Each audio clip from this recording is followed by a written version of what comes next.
Phoenix Splash TV.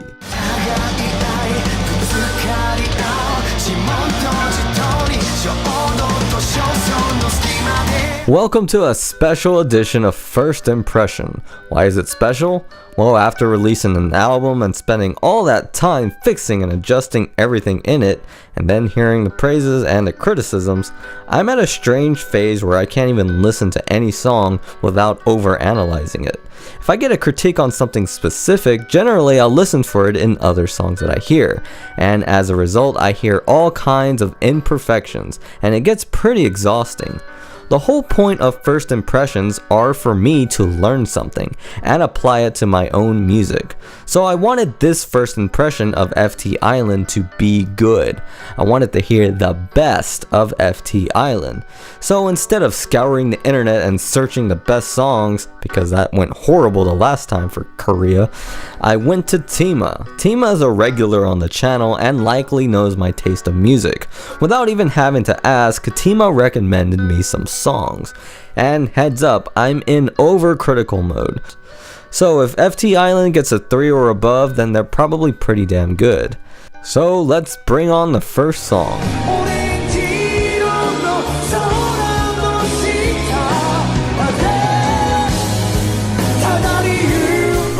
Orange Sky. The first song I heard from them was Orange Sky. This song is considered to be the very first song that the lead singer wrote, which is bullshit because you can't write something this good on your first try, unless he had help or something. And did I just say this song was good? Oh yeah, this song is good. So G-Dragon, if you're watching, I'm going to show you how to use motifs the correct way. So as soon as this song begins, you hear the Sugizo motif.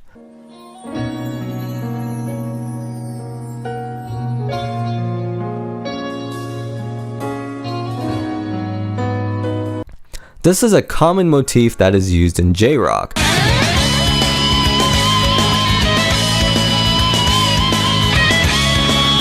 Now, this motif comes in very subtly and does not get in the way of the identification of the song. It does not identify the song.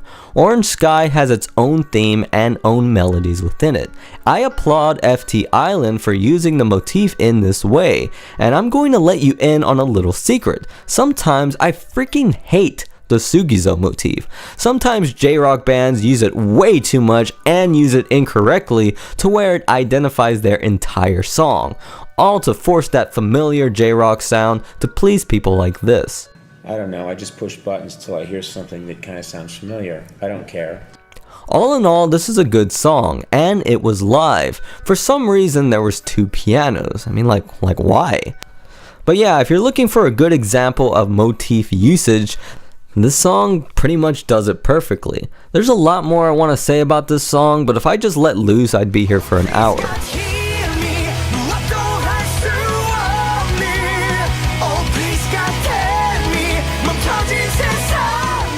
Pray, this song was written by Choi Jong-hoon, their guitar player, and there are a lot of good things about this song. This song surprisingly uses another motif that's not the Sugizo motif, but it's something else. Do you recognize this?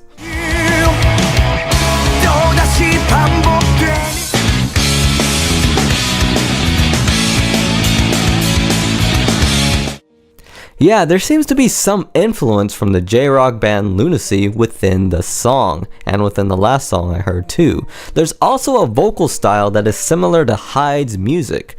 Even though this song uses ideas from past Japanese acts, it again still manages to be its own thing.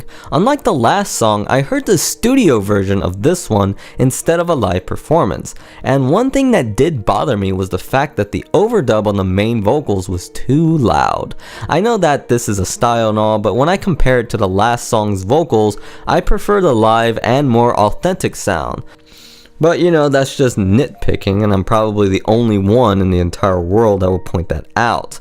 There's a lot more I can say about this song, but basically if you take Hyde and Lunacy and place them in a blender, you'll get this song.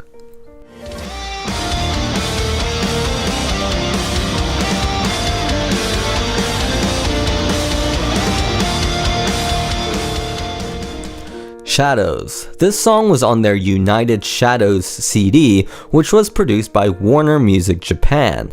That means I can't really find out who composed the song, and to make things worse, the band has another song called Shadow, which makes everything even more confusing. If you watched my 1OK Rock video, then you'd know that I talked about the composer known as John Fieldman, who pretty much tries to uniform the rock genre. Typically, when a band signs with Warner, John Fieldman slaps his overused musical ideas all over the album and puts his name on it. Thankfully, FT Island recorded with the Warner Japan rather than Warner Brothers itself, so I didn't really hear any of John Fieldman's influences within the song. But I will say that this is a more poppy song that I heard compared to the others. It's a pop song with an awesome drum part, which is really rare. There's even elements of metal in there as well.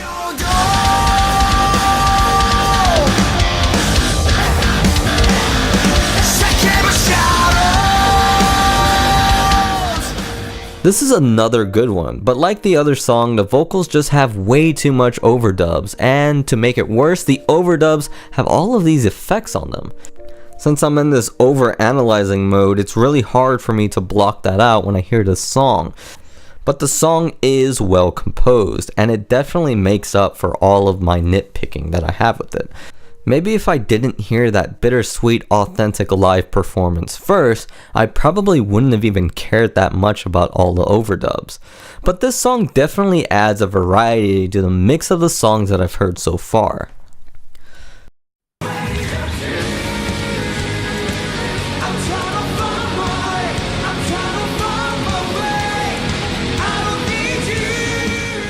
Take Me Now. So this was another live performance, and you would think that that would mean a nice, authentic performance, but they actually perform it live with too many vocal overdubs.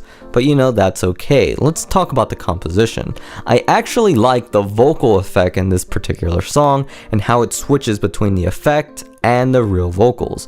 This song had some interesting dynamics. There are times when the composition is quiet and times where it is loud. There's a low sounding guitar part that is pretty cool, and you can tell that each instrument part was well orchestrated. The song is written by someone called Hong's Tower, and I couldn't really find out who that was, whether it be a company or it could be a nickname for the lead singer, but I'm probably wrong. I'm usually wrong when I guess. Overall, this song is well written, and as far as diversity goes, it still adds a lot to the set of songs that I heard before. Now, there was one question that kept rising whenever I got done listening to a song. Why do so many J-Rock fans hate them? And I'm starting to think that it's not really about the music so much, because from what I've heard, FT Island sounds like a J-Rock band. I mean, they use the motifs from Lunacy. I mean, what more do you want? But the more I researched them, the more I started to piece it together. Much like Jaden Smith or other pop stars, FT Island was put into the industry at a young age and pretty much got handed the golden ticket. Making connections of that caliber at that young of an age puts you ahead of the game. And I guess that's the difference between FT Island and J-Rock. I mean, I can't think of one J-Rock band or act that had that kind of opportunity. There is no J-Rock band that meets that description. Not one, okay? Rock. Like, could you imagine not having those connections and having to promote your album on a video about a band that did have those connections? That's pretty damn desperate. But I'm not here to judge a band based on how easy they had it or did not have it. I'm here to judge the music. So as far as this rating goes, FT Island gets a 4 out of 5, which in this state of mind is a miracle. So why not a 5 out of 5? Well, the reason being, I didn't really hear a song that I would consider a risk. Risky songs come in all shapes and forms, and here's an example of one. Why do they compare war to a man and peace to a woman? But what FT Island does, it does very well, and it can't be easy. Singing in 3 different languages and writing their own music is not something simple little babies can do. These guys work their asses off, and you can see it and hear it in their music.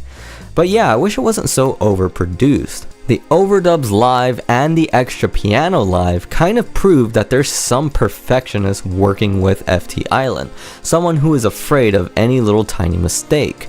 But you know, mistakes are what being a real musician is all about. In the live performance of Take Me Now, hearing the guitar slightly go off tempo put a smile on my face.